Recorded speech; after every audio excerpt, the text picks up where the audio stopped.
Here, Jim Gibbons, he's been to now, this will be his 38th Division I championship. You've been at many roles. You've been a coach where you've won this thing. You've been a wrestler where you've won this thing. And then now you've been a broadcaster where you own this thing.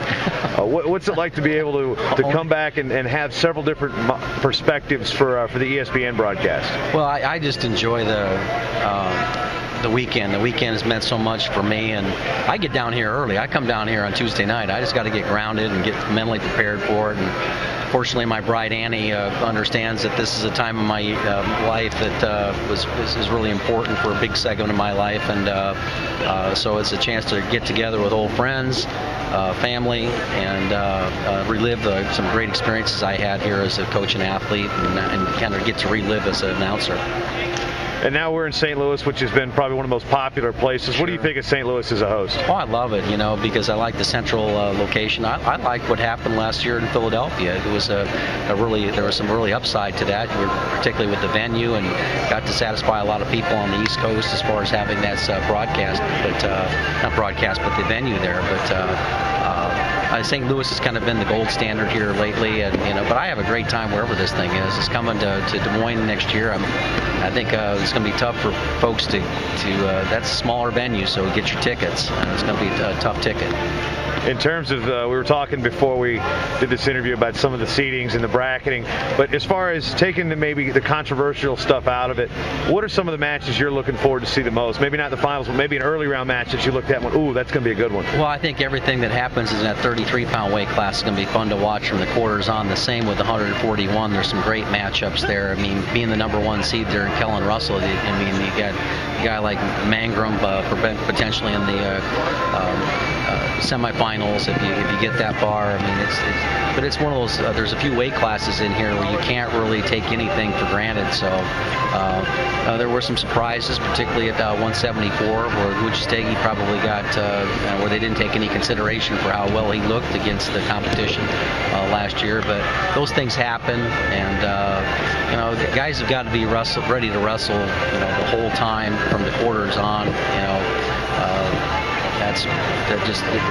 There's probably, as I say and we'll say often during our broadcast tomorrow, there's 35 guys that can win the NCAAs, but there's probably another 100 guys that could beat one of those 30, all right? And so there's a minefield that's kind of set up here for your path winning a national title, and you got to get through some tight matches to win a national title. Now, from the coaching perspective, having coached athletes in this tournament, what do you say to the guys, or what did you say to the guys, maybe what the coaches might be saying now, for your seeds, your top-ranked guys, to try to get their game on and have to avoid that first-round upset? Because these guys are hungry. Oh gosh, that's so critical. And I've talked to a lot of coaches since I've gotten out, and continue to talk to coaches there's a couple days about this. Is that what you do here in this next 48 hours before the competition is so critical.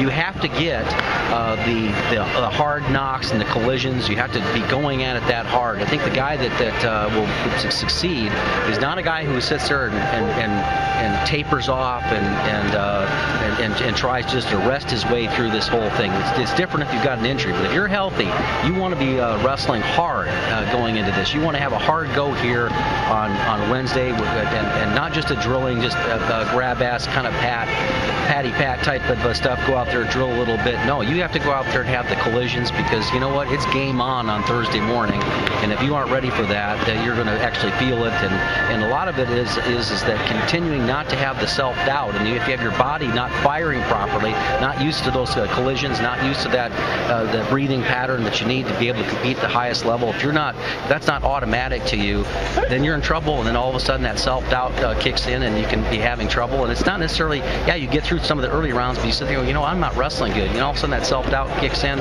You want to get beyond that. So your warm-up and your pattern that you go through to get to these matches here is so critical. What you do that first 20 minutes before you actually go out there and compete is really important. And I wanted my athletes to be able to go ahead and have that just as water off a duck's butt. You're going to do the same routine every time.